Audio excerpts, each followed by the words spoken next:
region since becoming Secretary of Defense. And while in Papua New Guinea, the Secretary and PNG leaders discussed the recently signed U.S. Papua New Guinea Defense Cooperation Agreement and agreed on the importance of continuing to deepen U.S. and Papua New Guinea defense ties to advance our bilateral cooperation and advance our shared goals in the Indo-Pacific region. During his visit to Australia, the Secretary had the chance to meet with Australian leaders and participate in the 33rd Australia-U.S. Ministerial Consultations, or AUSMAN. And I'm proud to say that the unbreakable alliance between the United States and Australia has never been stronger.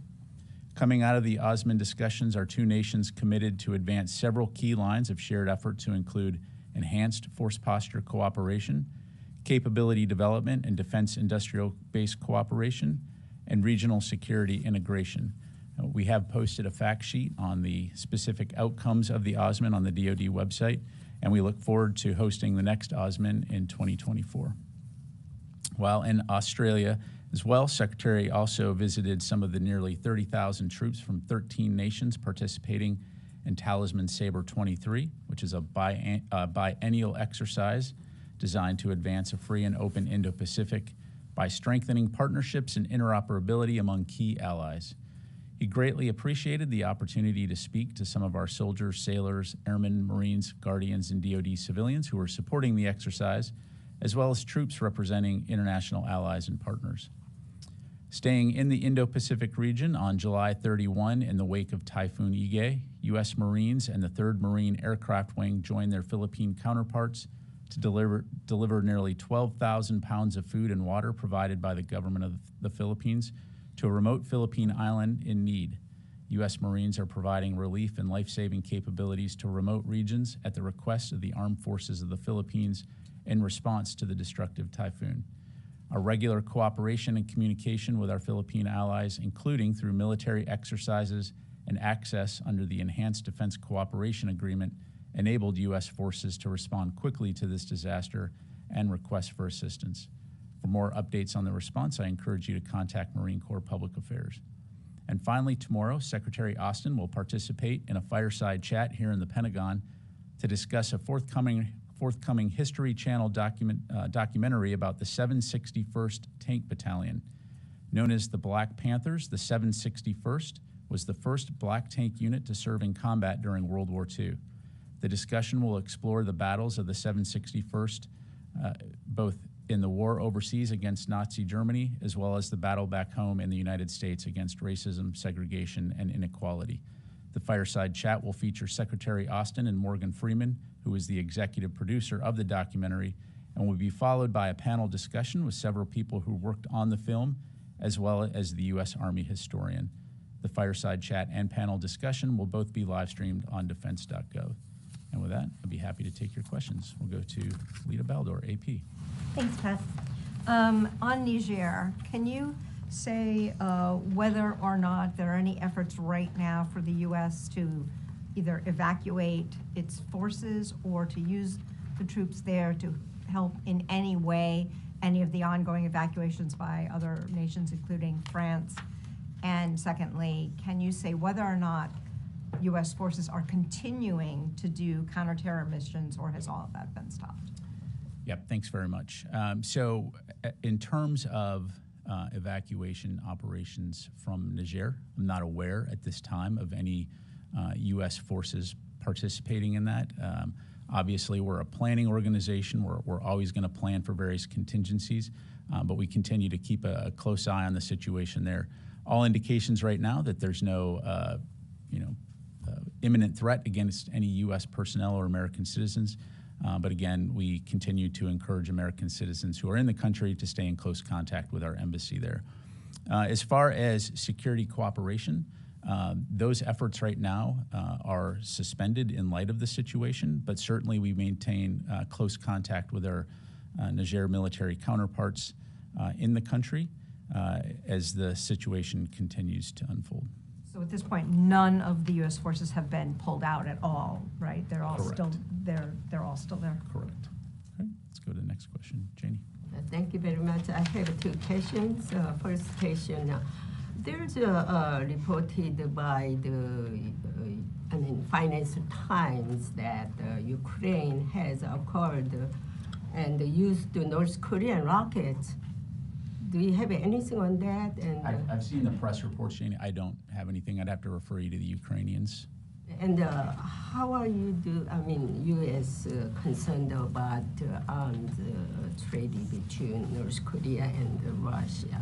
Are you concerned about it? How concerned are we about it? I mean, as you know, Russia maintains a relationship with North Korea. Certainly, we've seen in the past Russia looking to try to obtain munitions from countries like North Korea. I don't have any updates to provide beyond what we've said previously on this topic. But again, it highlights the dire straits that Russia finds itself in when it comes to resupplying and refreshing its munitions capabilities. Korean Defense Minister recently delivered a message to the United States that the key is when and who will start a nuclear war first. How will the United States respond to the North Korea's possibility of preemptive nuclear use? Yeah, again, I appreciate the question, Janie, but I'm not going to get into hypotheticals. But thank you for asking. Idris. On the issue of Senator Tuberville and abortion, just a couple of questions. Firstly, do you know how many female service members have taken advantage of the DoD policy on abortion? Yeah, thanks, Idris. I don't have those numbers in front of me. Could we get that, you think? We'll take a look and see what we can provide. And secondly, when did Secretary Austin last speak with Senator Tuberville? I believe the last phone call he had, I have to get back to the exact date, but it was prior to the Indo-Pacific trip, which I think we highlighted publicly. And then last question, is the Secretary open to compromise with Senator Tuberville on the issue to get the hold released for so many service members? So, I don't want to get into the legislative process other than to say that we have a very clear policy that is in support of our service members. And at issue here is equitable health care for all of our service members, no matter where they're stationed. And that's, frankly, something that we have always supported and will continue to support. Thank you. Will? Has the Pentagon been in contact with Niger's military and leadership since they seized power? And if so, can you read out anything on what those discussions entailed? So, as you know, the Joint Staff did put a readout out about the chairman's contact with the Chief of Defense for Niger. We're closely monitoring the situation there. It continues to remain very fluid. It's too soon to characterize the nature of ongoing developments. But as you've heard us say publicly, we continue to support the democratically elected president of Niger. Okay, thank you, sir. Good afternoon. A follow-up on Tuberville.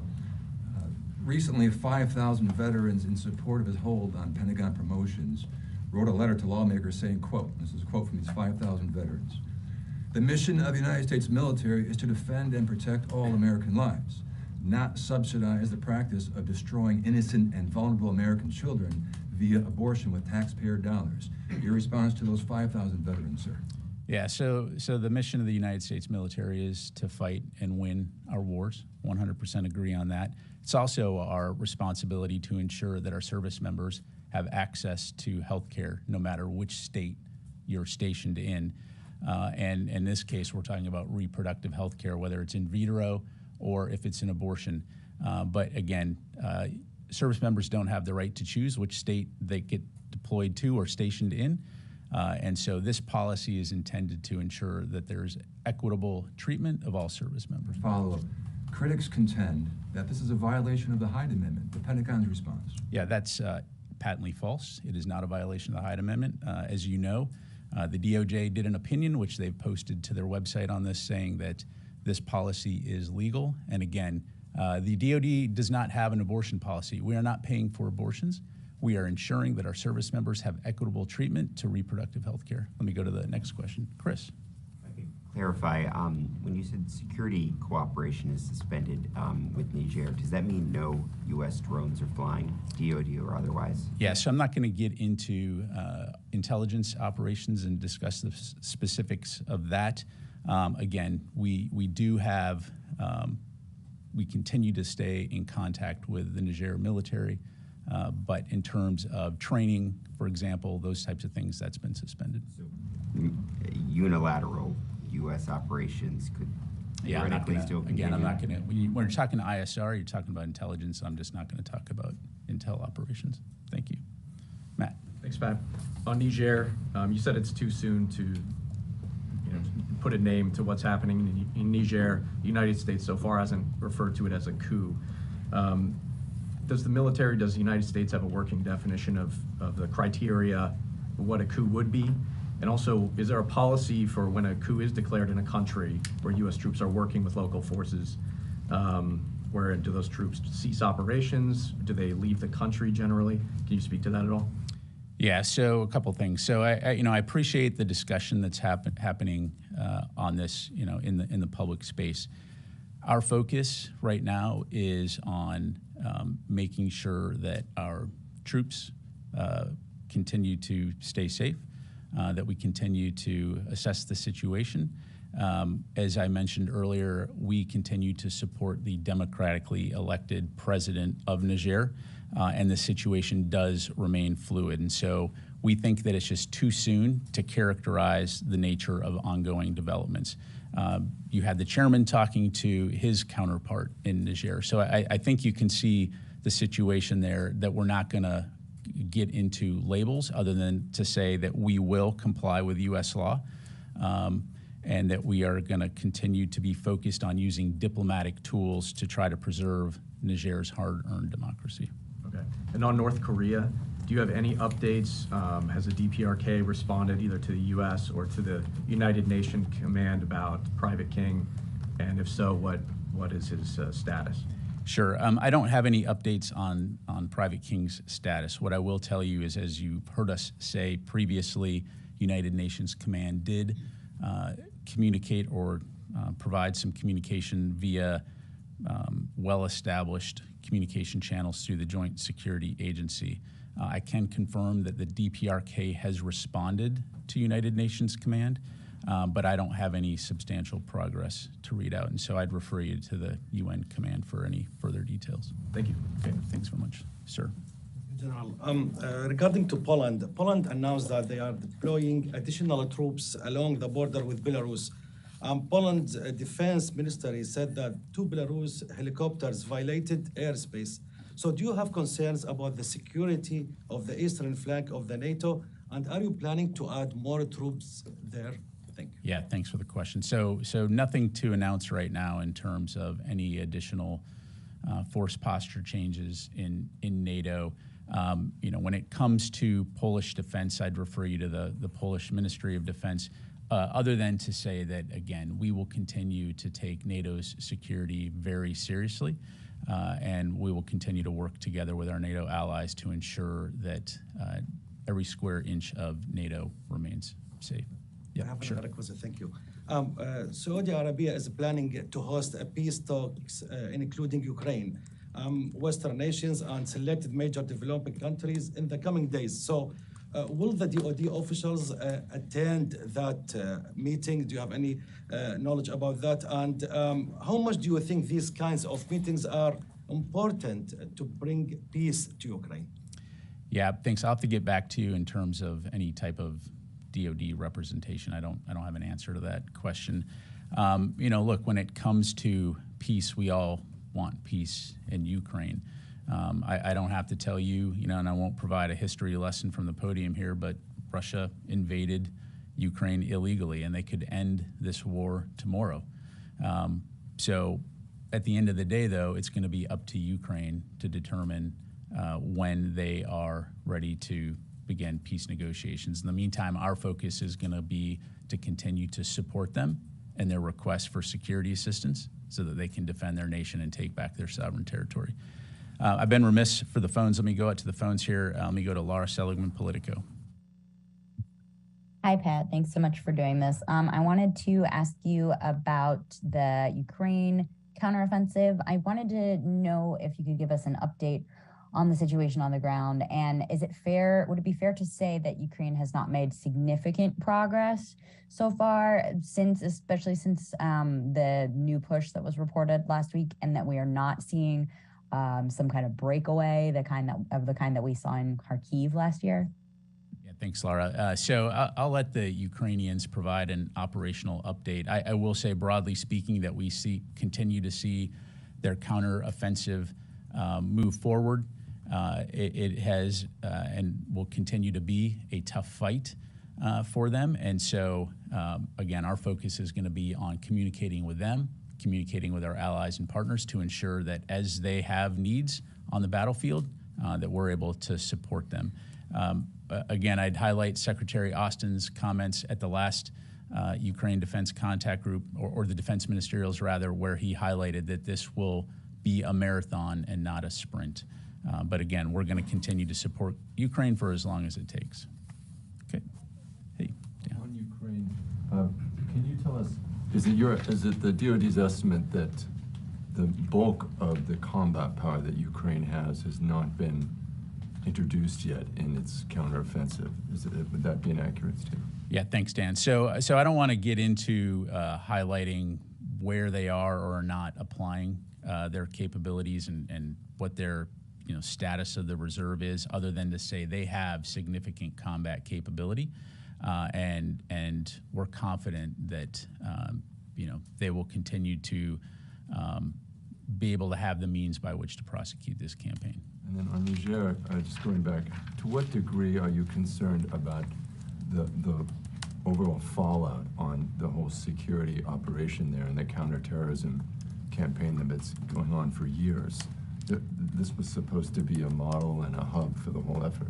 Yeah, I mean, it's certainly a situation that is concerning anytime there's an attempt to seize power in a country that has a democratically elected leader. And so, again, it's something that we're keeping a very close eye on. As you heard me say, we're going to continue to try to focus on using diplomatic tools to preserve Niger's hard-earned democracy. But yeah, definitely something we're going to keep an eye on. What about the role of Russia or the Wagner Group in the whole situation? There's been analysis that the Wagner Group tried to kind of fomented the atmosphere, sort of fomented anti-French feeling. Yeah, so based on the information that I have, we see no indication that Wagner played a role in this particular action. Thanks. All right, let me go back out to the phone here. We got Paul from U.S. News and World Report. Yeah, hi, General Rutter. 3 questions about the recent drone strikes that have been reported in Russia. Do the strikes appear to be having any effect on Russia's ability to wage war in Ukraine, particularly with regard to its logistics?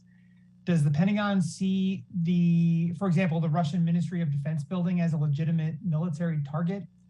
And then lastly, has any member of the DoD discussed the drone strikes with the government of Ukraine? Thank you. Yeah, thanks, Paul. When it comes to those types of activities, I'm just not going to have any specifics to provide from an operational standpoint. Certainly, we've seen the reports, about whether or not these are Ukrainian strikes. I'd refer you to them. Our focus is on providing security assistance to Ukraine to enable them to defend their country inside Ukraine within their sovereign borders, and that will continue to be our focus. Yes, ma'am. Thank you, Pat. Can you please tell us a little bit more about the assets, technologies, and platforms that were in the new military aid package to Taiwan last Friday? And specifically, what were the intelligence and reconnaissance capabilities that were included? Yeah, thanks very much. So, again, you saw the release that we put out on the Taiwan PDA. That is the extent to which we're going to be able to provide information on this. I'm just not going to be able to go into details in terms of what those specific capabilities are. Can you confirm whether or not drones were included, and why is the Pentagon being a little bit less transparent about that? Yeah, so again, I'm not going to be able to go into details into the specific capabilities in the PDA. And the reason why we are being more circumspect on this is due to operation security on the part of the Taiwanese. as well as sensitivity to the diplomatic situation. So thank you. Carla. If I can go back to what you said on Wagner, you said there was no indication that Wagner played a role in Niger. Is that, just to clarify, is that based on lack of evidence, or is it based on evidence that points to the contrary?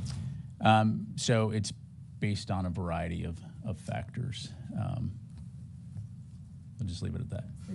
And then, if you would, my question is, what's the status of the bases, the U.S. bases in Niger right now? Are they business as usual? Are troops on high alert right now? I would say that clearly a not normal situation. As I mentioned earlier, no indication right now of any type of imminent threat against U.S. forces in Niger. Largely speaking, our forces are doing due diligence when it comes to force protection and remaining on those bases, although when necessary, environment permitting, they are still engaging and going off base to engage with Nigerian our Nigerian counterparts as necessary. And so just leave it at that. Okay, let me go back to the phone here. Laura from PBS. Hi, Pat, thank you. I wanted to ask about the recent executive order that the president signed regarding the changes to the military code on sexual assault. It was just published in the Federal Register, and the annexes state that a commander still has the authority to direct the release of a confinee, that any commander of a confinee can do that. The White House is saying that the commanders don't have that authority anymore for these covered offenses, despite the fact that the EO language says otherwise. So since the JSC and other DoD advisors helped craft this EO, can you explain that disconnect? And then I have one quick second question. Yeah, thanks, Laura. So I want to make sure we get you a accurate answer. And so I will take that question and come back to you. Okay, and thank you. And then on the second part, are there enough lawyers spread out throughout DoD bases where they can have these special trial counsels throughout? So, again, let me take a look at that and come back to you. I'm confident, however, that we are going to do what's necessary to ensure that our service members have the